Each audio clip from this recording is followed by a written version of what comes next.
It's about time to listen to our guest from Lviv region, and we would like to listen to, I hope that you won't be offended by that. You will have the possibility to represent to present your region, because the last things that have been heard, they are staying in our memory the longest time. Please welcome Roman Matys from the Lviv state administration. And in your interviews, you mentioned that the main emphasis of your administration is creating additional working places. We do know that for the Lviv region, I think that Ukrainian land is that rich, that every region, every city, there are something peculiarities. You have 3.5 million only in Carpathian region, in Lviv region.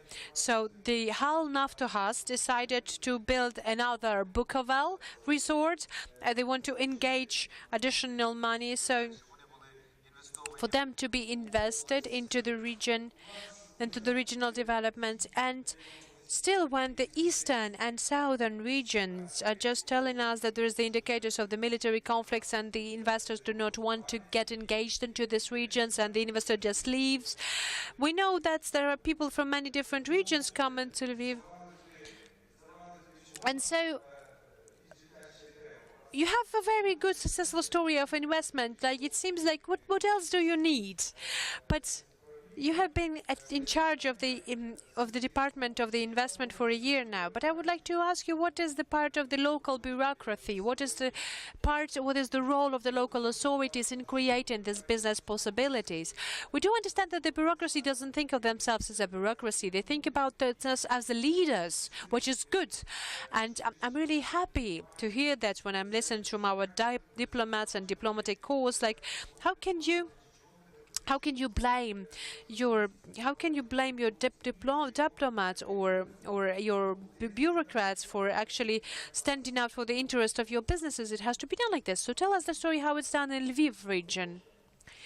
Thank you for your invitation to this forum. Like, if we're speaking about the main part of the local bureaucracy, then the main thing about it is to be invisible. And this is something that we're doing. We're trying to be invisible. For the last year, and it's almost like 2 years that are going to be soon, that I have changed my status and changed my work and still stayed with quite the same function, because I've been working as a state person, as a state servant for 2 years, but I've been working in business for all my life. And the strategy of engaging the investments, that's something I was working as. This my hobby, development of the territories, development of the regions, and this my hobby and something I like got me into the bureaucracy. Well, the strategy is quite easy, and the results that you have mentioned is just a smallest part of what we have managed to reach in the couple of last years. But we've managed to do that through a very simple things. We just understood that there's a need to step by step reach for the results. We have the strategic aim and we have practical steps how to get to that place. Like, globally, yes, I do understand that for all of my life I've been consulting the big businesses with marketing strategies. I do understand the main aim of the long-term strategical planning. But in my opinion, nowadays in Ukraine, the only real chance for having good results in Ukraine is understanding the short-term perspectives. This is something that has given us the possibility to be flexible in the strategy that I have called the Lviv region as the main fabric of Europe. What now I hear from the businessman and from the expert that Ukraine has to be the so-called China of Europe at this point, and we have been doing this successfully for the last 2 years. We are just addressing the companies that have, for like 20 years ago, have come to the Eastern European countries.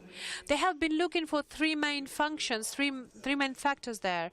They wanted the good resources, the good energetic resources, and good working force. The business wants to make money. It's okay. They're looking for this kind of possibilities. And these possibilities, they are present in Ukraine nowadays. Lviv region has another advantage. advantage with other regions. We are our geographical location.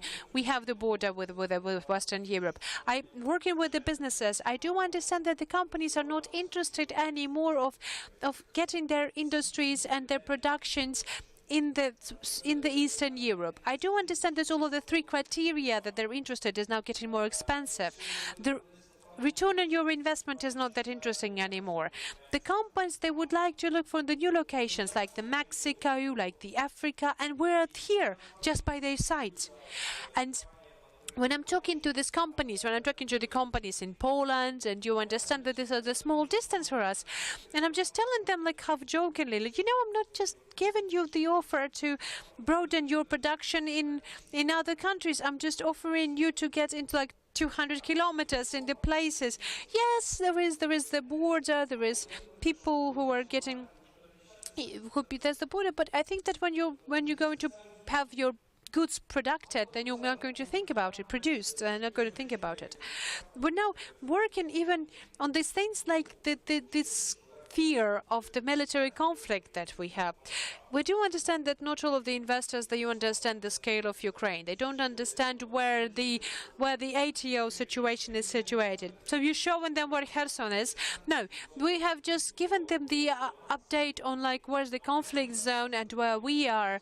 And I'm actually setting this question quite easy. Like, can you imagine there's like 1,200 kilometers? No one can imagine that because you have to drive this distance to understand it or no. But okay, but 300 kilometers, can you imagine this? And they said, yes, okay. Then I have another question. If the worst thing that's going to happen, like this is the Russian forces will decide that they would like to attack Ukraine and they will walk through Ukraine. Just asking them, what do you think they're just going to stop in Shahini? What do you think they're going to stop at the Ukrainian border? They're just like 300 kilometers to Warsaw. Do you know that's like all of this, like it is a post-Soviet mentality that the Russians are always directed to Berlin. So this approach is taking all the fears off. And we're changing the format of negotiation. They're asking like, okay, what can you offer us? And the most interesting thing in this being that our resources are limited. As always we do this. The resources are limited. We don't have enough of resources to promote our region. We don't have the resources that we need to promote our regions. And understanding this, creating this agency for the investment politics, we thought about it that is going to be the moment for engaging and helping, assisting the investments. We have two people who are working with the assistance for the already existing investors. I have listened to panels because we understood that it's very important to assist your investors because it grants you with results.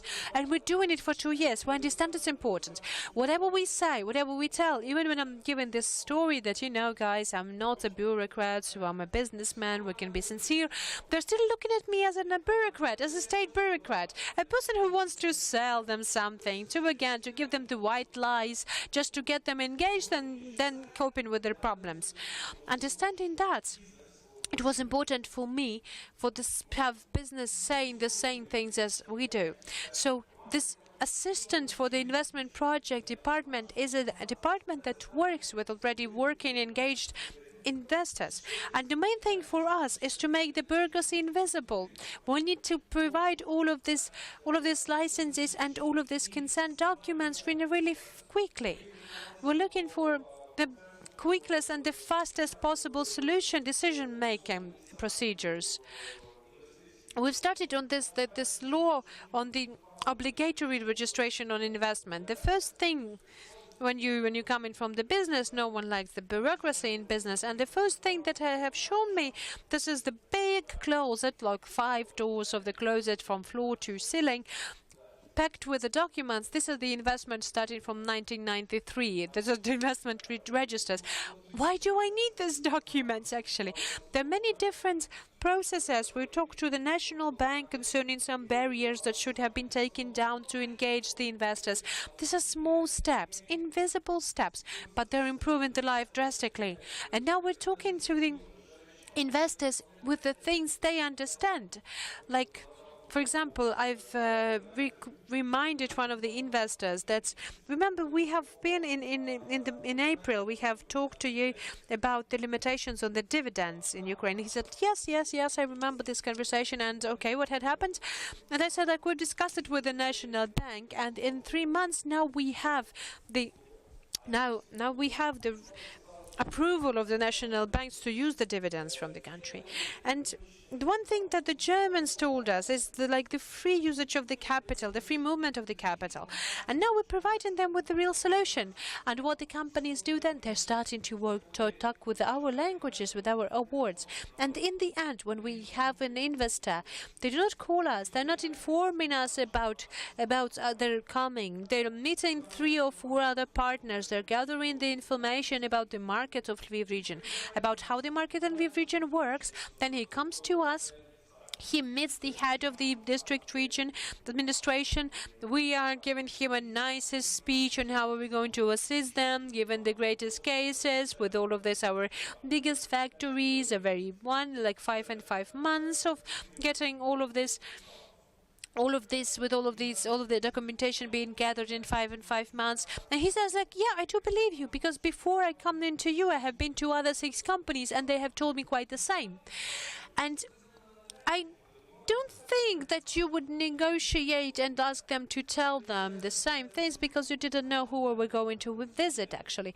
And if I hear that, it means that it works like that, and this means that I'm going to choose your region over other regions. And that is something that what we can do with our human resources and with our potencies.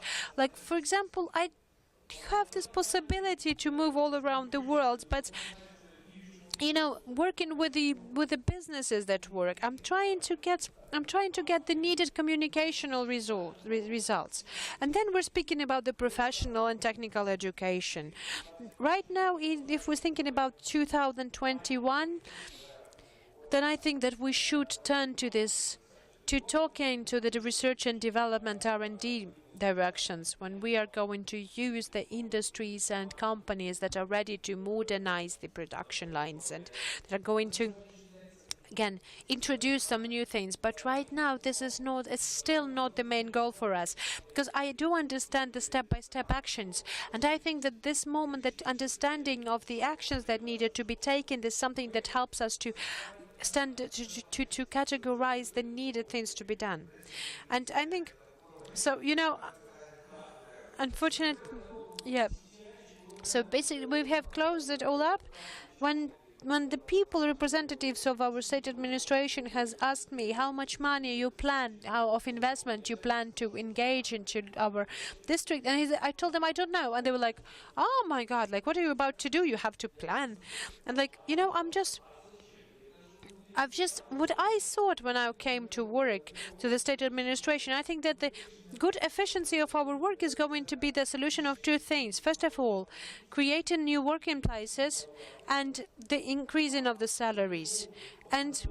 And this huge, many millions investment into a power plant, it creates 20, 50 working places. But a small investment into a plant, in just like 1 to 5 million, is going to create 1,000 or 2,000 working places.